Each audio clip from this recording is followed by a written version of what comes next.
নমস্কার বন্ধুরা, সমাধান সূত্র উইথ অভিজিতের চ্যানেলে আপনাদেরকে স্বাগতম জানাই। আজকে আমরা কথা বলবো যুবসাথী প্রকল্প নিয়ে। এই যে মাসে ১,৫০০ টাকা করে বেকার ভাতা, এটা কারা পাবেন, কিভাবে আবেদন করতে হবে, সব কিছু স্টেপ বাই স্টেপ এই ভিডিওতে আমি আপনাদেরকে জানাবো।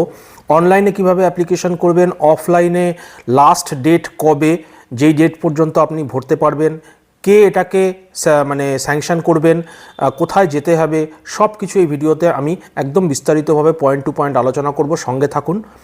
প্রথমে আলোচনা করব প্রকল্পের পরিচিতি, কি এই যুবসাথী প্রকল্প কেন চালু করা হলো সেটা বলবো। এলিজিবিলিটি বা যোগ্যতা, কারা আবেদন করতে পারবে সেটা জানাবো।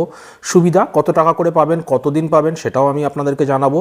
আবেদন প্রক্রিয়া, অনলাইনে কিভাবে আবেদন করবেন, অফলাইনে কিভাবে ফর্ম ফিল আপ করবেন, সব কিছু এই ভিডিওতে পুঙ্খানুপুঙ্খভাবে আমি আপনাদেরকে জানাবো। তাই সঙ্গে থাকুন, আপনাদের লাভ হবে। প্রয়োজনীয় ডকুমেন্টস কী কী লাগবে সেটা আপনাদেরকে জানাবো। ক্যাম্প বা রেজিস্ট্রেশন, কোথায় ক্যাম্প হচ্ছে, কবে থেকে শুরু হচ্ছে, কবে শেষ হচ্ছে সেটা জানাচ্ছি। আর লেটেস্ট নোটিশ, যাতে ভুল ভ্রান্তি এড়াতে পারেন সেটাও আমি আপনাদেরকে জানাবো। বাংলার যুবসাথী প্রকল্প 2026-27 বাজেটে মুখ্যমন্ত্রী মমতা ব্যানার্জি ঘোষণা করেছেন। এটা বেকার যুবক যুবতীদের জন্য আর্থিক সহায়তা প্রকল্প। যতদিন না চাকরি পান ততদিন সামান্য সাপোর্ট দেওয়ার জন্য এটা করা হয়েছে। এটা কিন্তু পার্মানেন্ট কিছু নয়। আমাদের বেকার সংখ্যা এখন অনেক বেশি, সুতরাং সেটা যাতে একটুখানি মিনিমাইজ করা যায় সেটার চেষ্টাই আমাদের মুখ্যমন্ত্রী করছেন। আচ্ছা, যোগ্যতা, কে কে পাবেন এই সুবিধা? আপনার বয়স হতে হবে 21 থেকে 40 বছরের মধ্যে। শিক্ষাগত যোগ্যতা ন্যূনতম মাধ্যমিক পাস হতে হবে। উচ্চশিক্ষিতরাও আবেদন করতে পারবেন। আপনি যদি গ্র্যাজুয়েট হন বা আপনি যদি MA MCOM করে থাকেন তাও পাবেন। বেকার কিন্তু হতে হবে, এটা কিন্তু কোনো স্থায়ী চাকরি বা ব্যবসা থাকলে আপনি পাবেন না।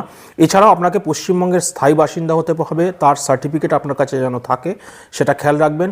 সুবিধা, প্রতি মাসে 1500 টাকা করে সরকারি সহযোগিতা পাবেন আপনারা, এবং এটা ডাইরেক্ট আপনার ব্যাঙ্ক অ্যাকাউন্টে ট্রান্সফার করা হবে। প্রথম দফায় 5 বছর পর্যন্ত দেওয়া হবে, পরে রিনিউ করা যাবে, এরকম কিছু কথা আসছে, কিন্তু সেটা হয়তো ক্রমশ প্রকাশ্য, এখনই কিছু বলা যাবে না।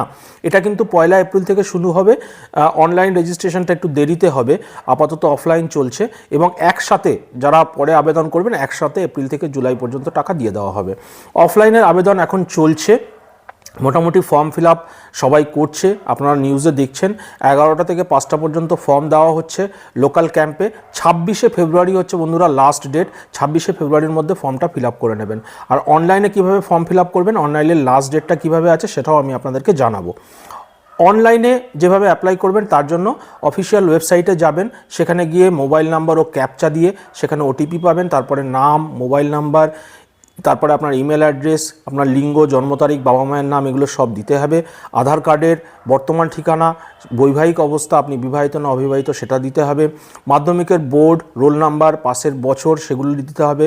ব্যাংকের অ্যাকাউন্ট নম্বর, ব্রাঞ্চের নাম, IFSC কোড সেটা ঠিকভাবে দিতে হবে। এরপরে ডকুমেন্টস আপলোড করে সেভ ডিটেলসে ক্লিক করবেন, তবে হবে।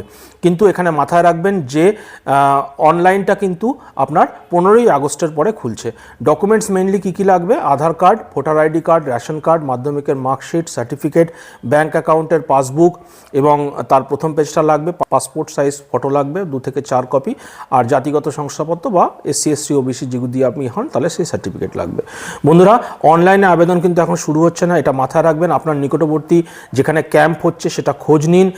গ্রামাঞ্চলে BDO হচ্ছে এর অথরিটি, BDO ওটাকে স্যাংশন করবে। এর আপনি জানতে পারবেন পোর্টালে গিয়ে যে আপনার লেটেস্ট স্ট্যাটাস কী আছে, সেটা আপনি ওখানে গিয়ে চেক করতে পারবেন যে আপনার স্যাংশন হয়ে গেছে কিনা। স্যাংশন হলে ডাইরেক্ট আপনার ব্যাঙ্ক অ্যাকাউন্টে টাকা ঢুকে যাবে।